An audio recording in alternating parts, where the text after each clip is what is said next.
كفو سلام تسفنا في قنافو وحصاد الهزبير قريتو نخبر ناي بوليس اللاوي ناي بوليس نحلت ناي بوليس بوليس بوليس نخبر ناي بوليس اللاوي ناي بوليس نحلت ناي بوليس بوليس بوليس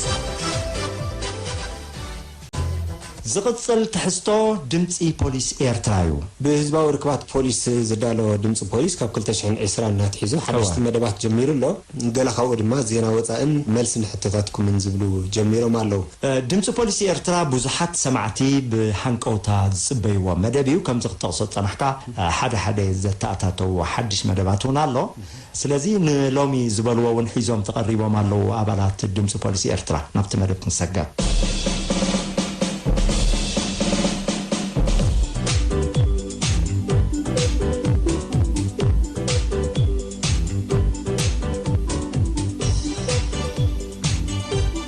زي دمص بوليس إيرترايو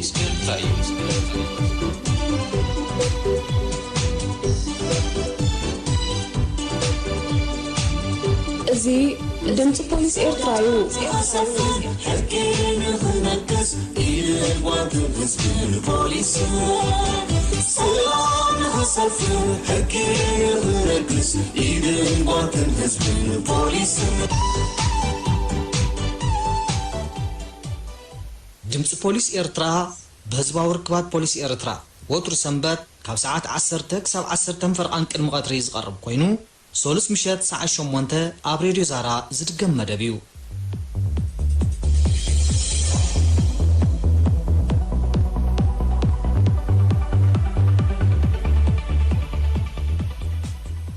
سمناو مدبات دمص بوليس إيرترا امكتال تركبو كبران سمعتنا كم يتقنيو دمص بوليس إيرترا لمون كمتي وترو تقربو استفاري مرتا وايدا افسحتا ترغيبالا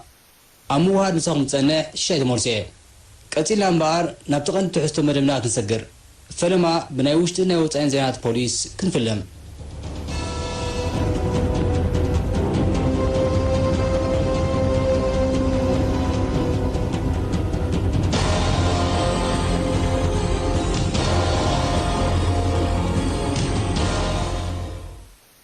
سلام كمية أمني مدبات دمت بوليس إيرترا مكتال اتركبو كورا سمعتنا نزعل السرالو صمنا وزينا بوليس هيدالكم كاري بزلخو حاوني ماني انتربول انو معبول مسارحيتاتنا تقاقمو انزة تكورا سلطانا هبو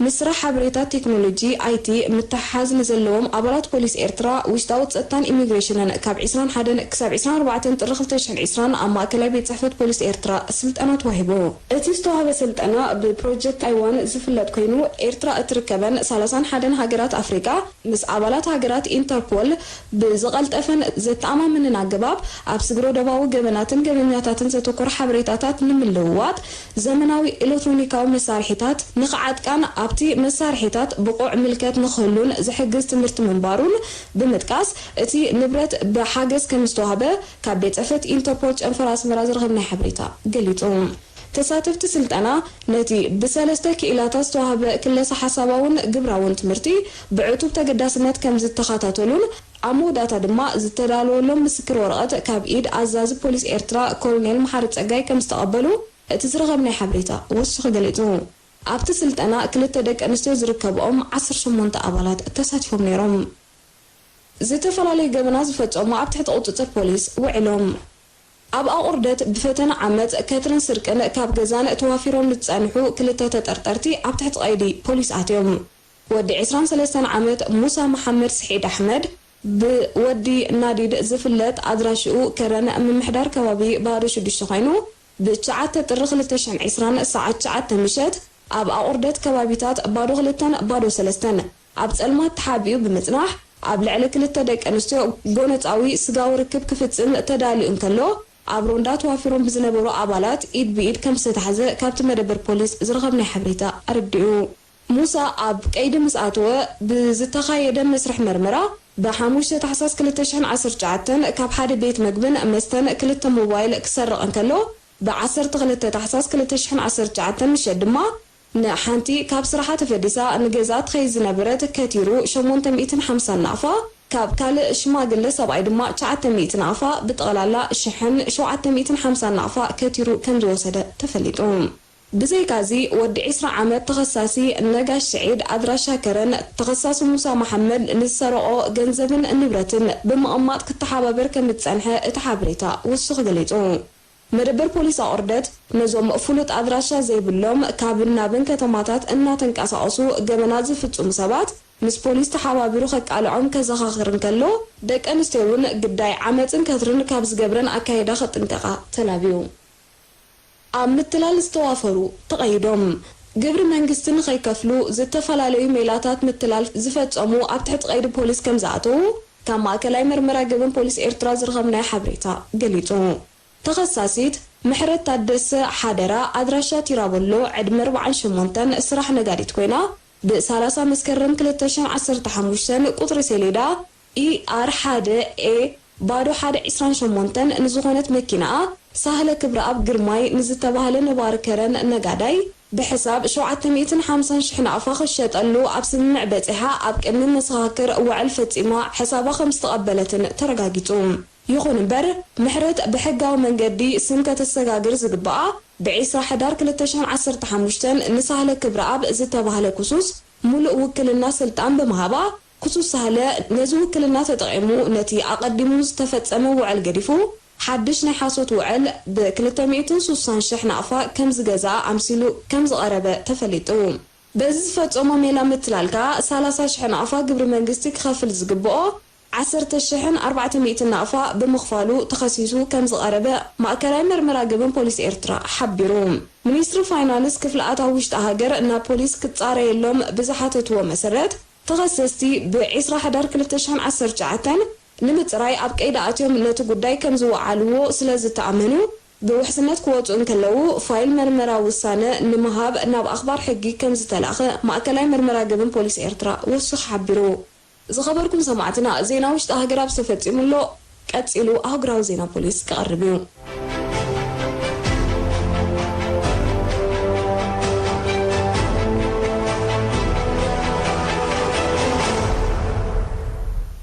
ኣህጉራዊ ውድ ፖሊስ ኢንተርፖል ብውሕዱ 89 ዝኣኽሉ ግዳያት ሕጋዊ ምስጋር ዝኾኑ ዜጋታት ሃገራት ባልካን ከም ዘድሓነ ሓቢሩ ነቲ ተስዩስ ኦፐሬሽን ዝተሰመየ ስርሒት ካብ ኣልባንያ ሞልዶቫን ቱርክን ሓዊስካ ካብ 8 ሃገራት ዝተዋፅኡ 3,000 ዝኣኽሉ ኣኽበርቲ ፀጥታ ተሳቲፎም ነይሮም ንሳቶም ኣብቶም ገበናት ብፃዕቂ ዝረኣየሎም ከባቢታት እንተላይ ኣብ ዶባ ዝርከቡ ነቆጣታት ተፍትሽ መደብራት ባቡርን ኣውቶቡስን ከምኡውን ኣብ ናይ መዘናግዒ ቦታታት ኣፋሒሎም እዮም ነቲ ስርሒት ኣካይዶሞ በዚ ኣብ ዝሓለፈ ወርሒ ንሰሙን መመላእታ ዝተኻየደ ስርሒት 72 ጥርጡራት ኣሰጋገርትን 167 ስደተኛታትን ሓቢኦም ዘእተውን ኣብ ትሕቲ ቀይዲ ኣትዮም ኣለዉ እቶም 7 ህፃናት ዝርከብዎም ግዳያት ኣብ ምንዝርና ጉዱድ ሸቐለትን ልመናን ተዋፊሮም ምጽንሖም ከዓ ጸብጻብ ኢንተርፖል የረድእ ዩሮፖል ማለት ውድ ፖሊስ ኤውሮጳ ብወገኑ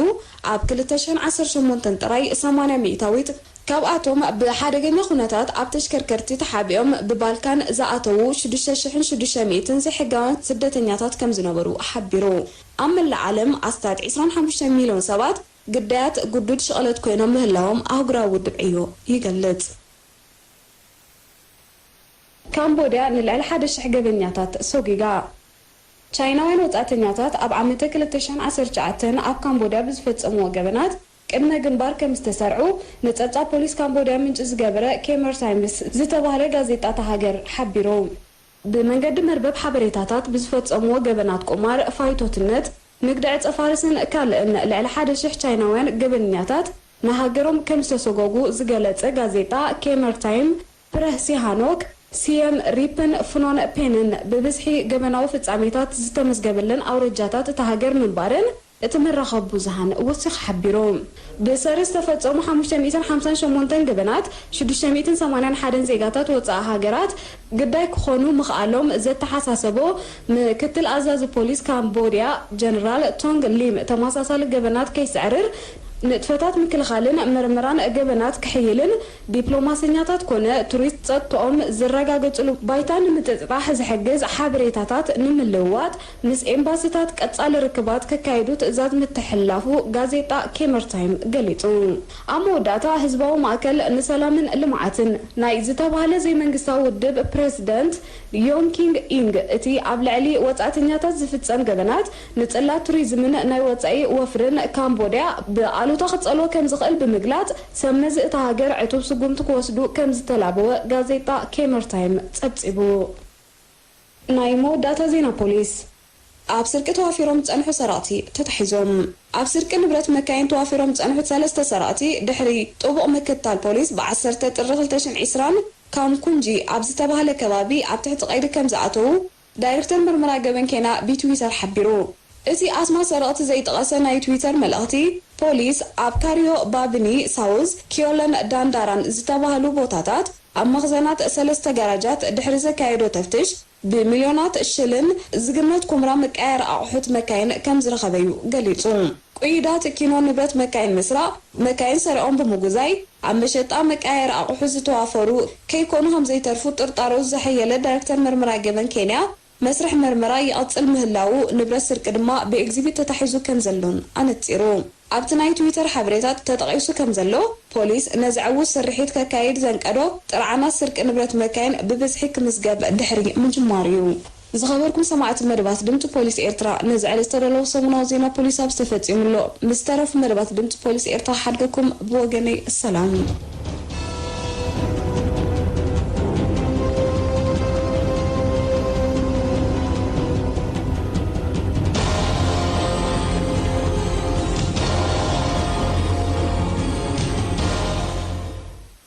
ዝኸበርኩም ሰማዕቲ ድምፂ ፖሊስ ኤርትራ ዝቕፅል መደብና ምስ ኣዛዚ ፖሊስ ኤርትራ ኮሎኔል መሓር ፀጋይ ዝተኻየደ ቃለ መጠይቕ ክኸውን ምክትታልኩም ንዕድም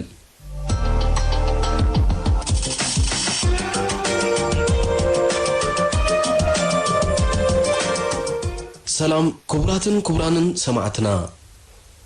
ድምፂ ፖሊስ ኤርትራ ምስ ኣዛዚ ፖሊስ ኤርትራ ኮሎኔል መሓር ፀጋይ ሰፊሕ ቃለ መጠይቕ ኣካይዳ ከም ዘላ ኣብ ዝሓለፈ ሰሙን ኣብ ዜና ፖሊስ ተገሊጹ ነይሩ ኮሎኔል መሓሪ ብዛዕባ ሓፈሻዊ ፖሊስ ኤርትራ ዘካይዶም ዘሎ ንጥፈታት ንርክብ ህዝብን ፖሊስን ንሓደጋታት ከምኡውን ህዝቢ ብቐጻሊ ዘልዕሎም ሕቶታት ምርኩስ ብምግባር ድምፂ ፖሊስ ንዘቕረበትሉ ብርክት ዝበሉ ሕቶታት ዝርዝራዊ መብርሂ ሂብሎም ኣሎ ንሎሚ ቀዳማይ ክፋሉ ከነቕርበልኩም ኢና ንምክትታልኩም ብኣኽብሮት እንዕድም ኣዳለውቲ እዚ መደብ ካፕቴን ብርሃነ ዘካርያስን ኤርምያስ ኣስፋሃንን ኢና ናብ ትሕዝቶቲ ቃለ መጠይቕ ከነሰጋግረኩም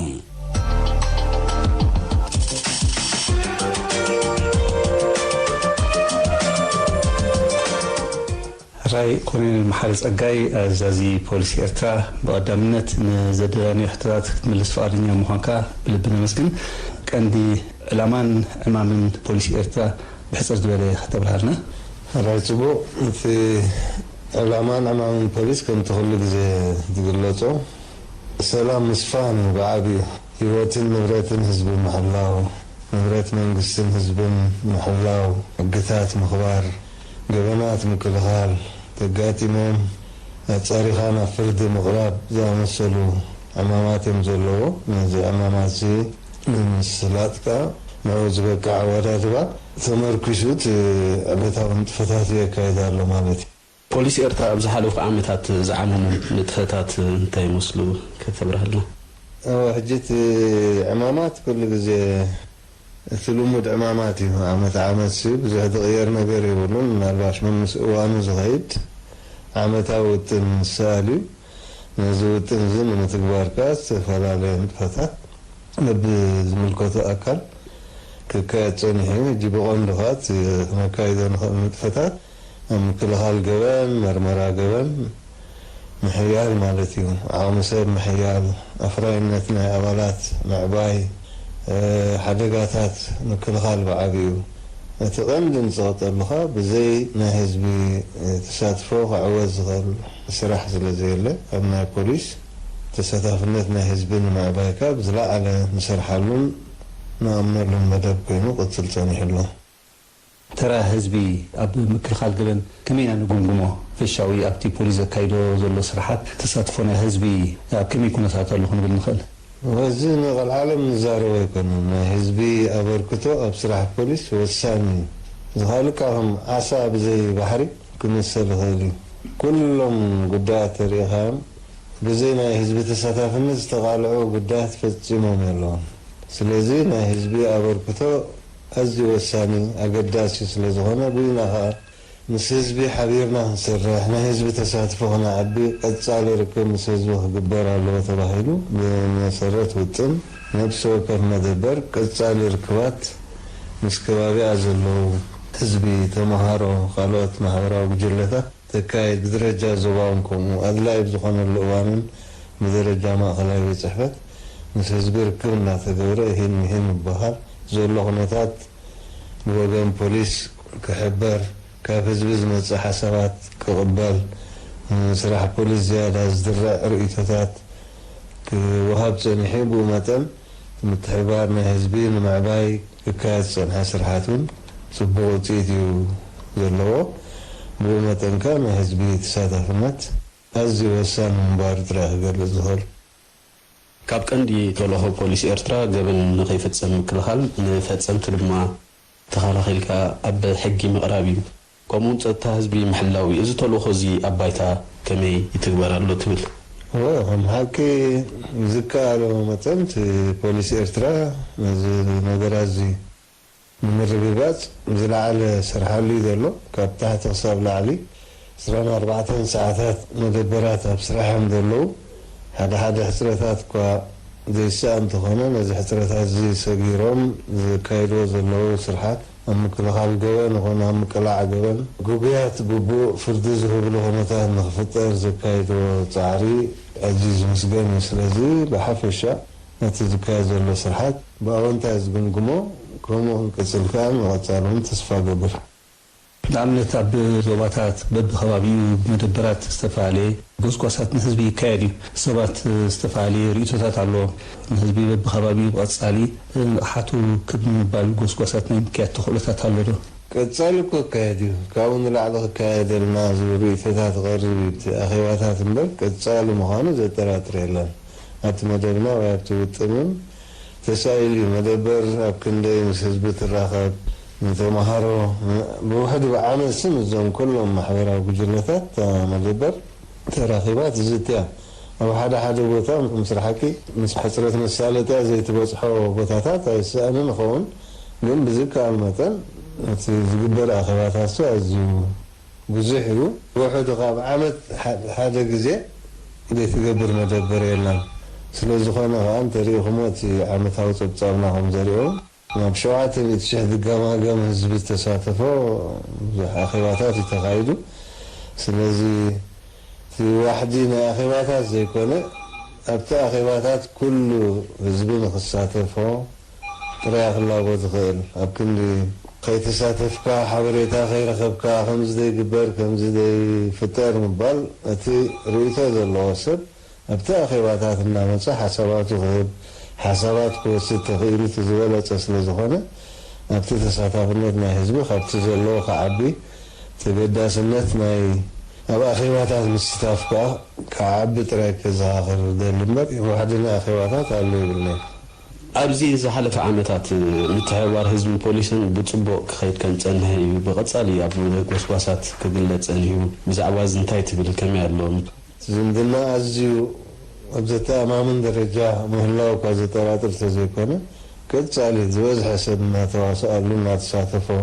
ናይ እንታይ ገደሰኒ ዝበሃል ስምዒታት ዘለዎም ሰባት ነዝገዲፎም ኣብ ስራሕ ናይ ፖሊስ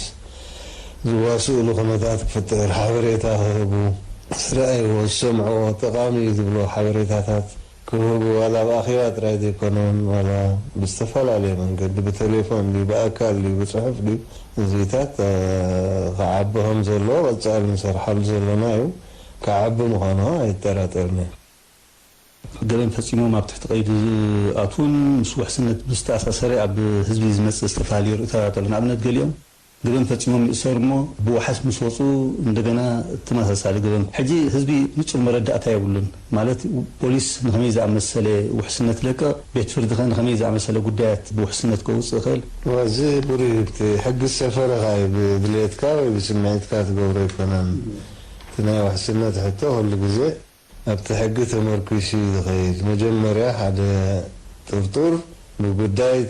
ترتيرون سكرين مدبر بوليس وشتي 24 و 48 ساعات بيت فردو قرب الله بيت فردو قريب قال مرمري زاد اللي جزيت حاتي تلوت قبو مرمراي كات مرمارو مسودها ما بيت فردو قربو جيت وحسنت مخلطة من قد يجرى درجة نايتي قداي تحتي 5000 انتوانو ابتي مدبر بوليسون وحسنت كوتو خيلي ب 5000 دي بتحتيو وحسنات كوتو خيلي قليل زبالة قداي تغينو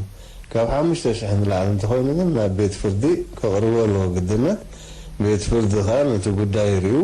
وحسنات كف كدو لخل وحسنات كخل كل خل سلازي نزي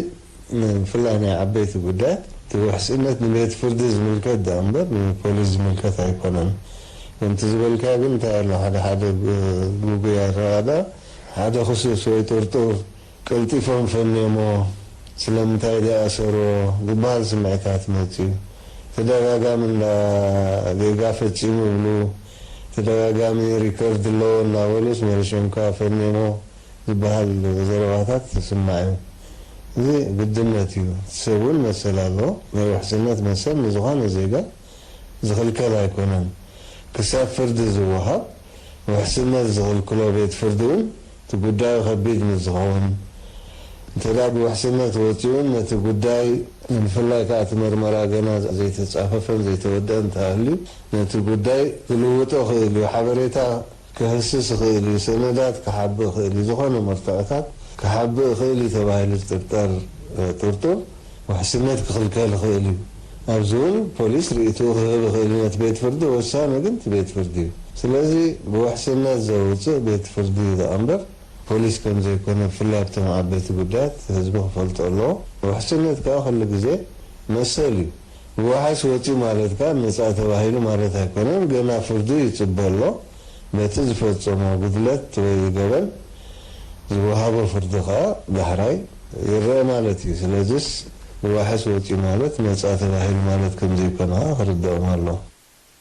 ፖሊስ ኤርትራ ብዝተፈላለዩ ዞባታት ብፍላይ ከዓ ብዞባ ማእከል ኣባላቱ ኣዋፊሩ ሮንዳዊ ስራሓት የካይድ ኣሎ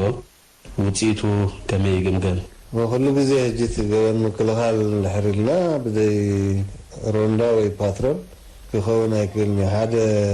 ኣገባብ ናይ ምክልኻል ገበን ፓትሮል ወይ ሮንዳ ምክያድ እዩ እዚ ሕጂ ብዝተፈላለየ መንገዲ ይፅሎ ብቑዕ ፓትሮል ክትገብር ብቑዕ መሳለጥያ እኹል ዓቕሚ ሰብ ክህልወካ የድልዩ ዝኾነት ፖሊስ ኤርትራ በቲ ዘለዎ ዓቕሚ ናይ መሳለጥያን ዓቕሚ ሰብን ትዝከኣሎ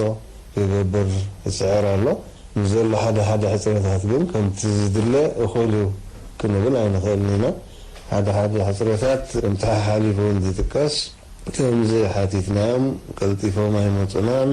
كم زعينت حبريتها هبنا ماكينة حسكم نصو يقولونا وزيتا زبل حبريتها تالو زخاو حق زر حاقا يكونا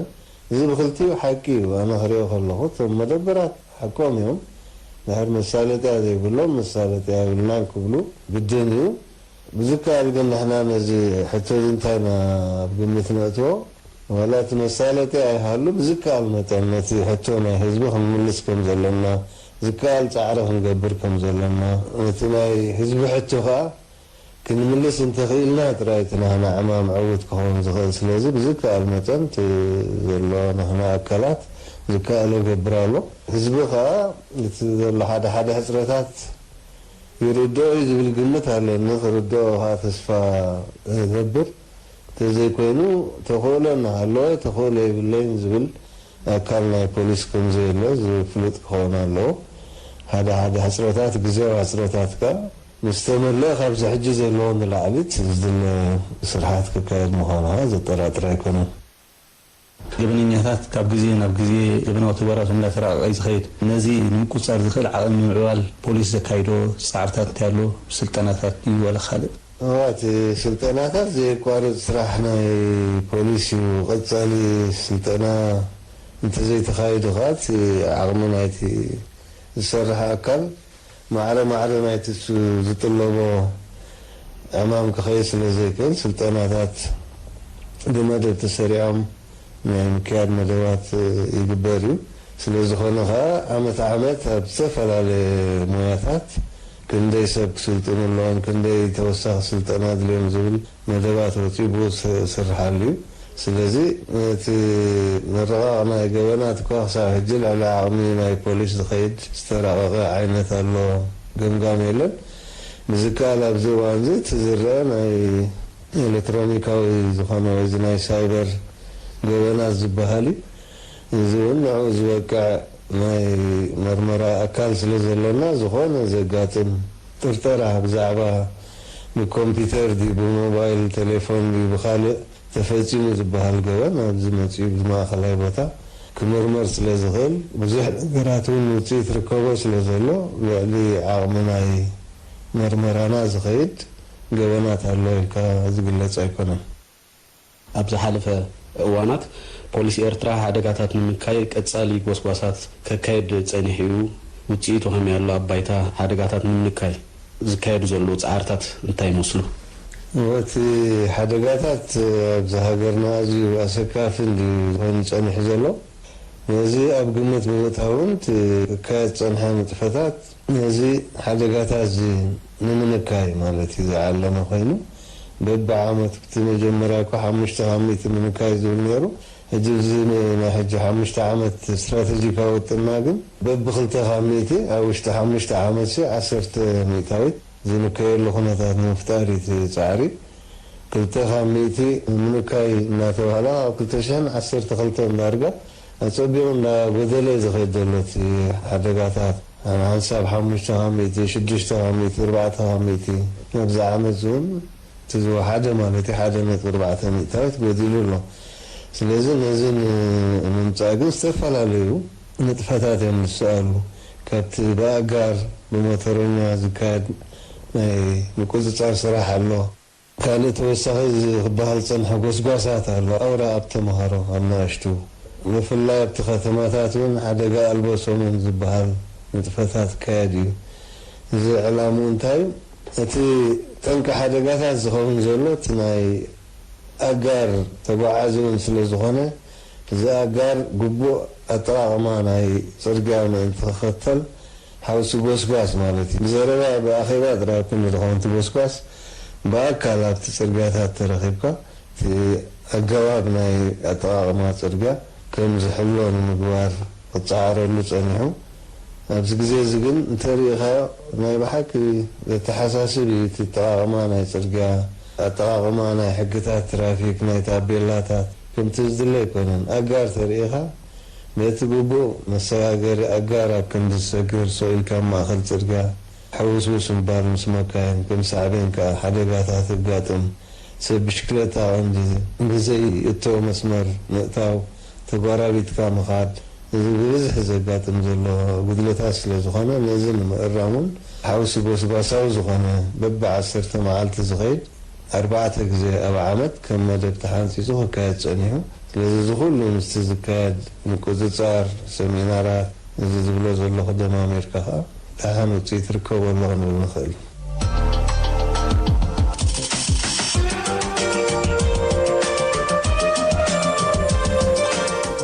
ክቡራት ሰማዕትና ምስ ኣዛዚ ፖሊስ ኤርትራ ዝተኻየደ ቃለ መጠይቕ ቀዳማይ ክፋል ተዛዚሙሎ ብቤት ፍርዲ ዘይተፈርዱ ክሱሳት ብመራኸቢ ብዙሓን ፖሊስ ምቅላዕ ግቡእ ድዩ ገበን ዝፈፀሙ ኣባላት ፖሊስ ንምንታይ ዘይቃልዑ ፖሊስ ብዛዕባ ፈፀምቲ ሰናይ ተግባር ዘውፅኦ መምርሒ እንታይ ይመስል ኣበርክቶ ድምፂ ፖሊስን መፅሄት ህዝብን ፖሊስን ኣብ ምክልኻል ገበናት ከመይ ግምገም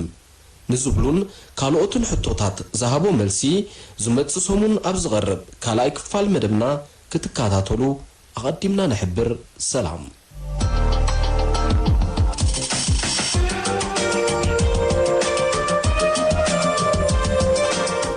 ንሎሚ ትቐርብ ግጥሚ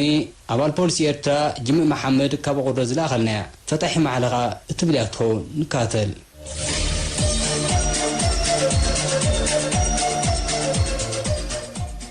فتحي محلخا كما يالخا ودي زالوها مريت ودي توم حلالات زيرو التعموغات دلاي فغريت اوعي حونات دلاي سلام نفتحي حد الناس عقاب سلامو بوفري عميمو مستتخلى برعو زي قارز كلامو قهديز قبرو بتكبار حلمو وصاو زي مجلس تجميرو تلمو نسلا زهاجر نسلا زهزبي وترو مسقوين اشتو مسعبي سماياو لبسو نقوح قواسا حقي عقبت عند النوم وساوي عصبي عين تايون سلمات برور يخون ورقي كدك سايبل زوفن حقي لعلت العل زي عقات برحقي عميمو زملس جبيت او حقي مع تفتحي متقوي اشحات متكل هلاو كون سنموغوت سماياوي ملكتو ايرتراوي حيات نحيال ندفي وطنوز سرحو بحاد هرمت تقبار نزمرحو ليت مسمعلتي معاتو زرحو نهاساس تنفاسات زرعم نتأمر وعلى نسرح زأمم نتصبح نمبال عبروز عيو نموياوي بالحور هاتو زسنيو قليس اي كلون تكبور موياخا كيلاتات أولو ما سيبولو الكا إيرتراوي بوليس فتح معلخا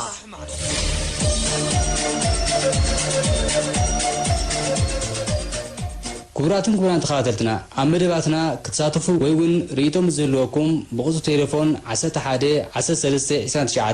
ويبوس أساسون 11-13 كتوغلنا تخليهم لوم زقرمنا أمدبات زوم كتكاتلهم صنعهم يوم زمت سمون بغال تحستو كراهبنا مساهم صنعنا أدالوتنا غربتن كابتن برهان زكرياس تمسكنتكو إرمي أساسفا تسفيت قبرم كيل سنة تكي حابر يماني موسيقى كيراني مستقنشان أبيل أبراهام بوخينا سلام كنا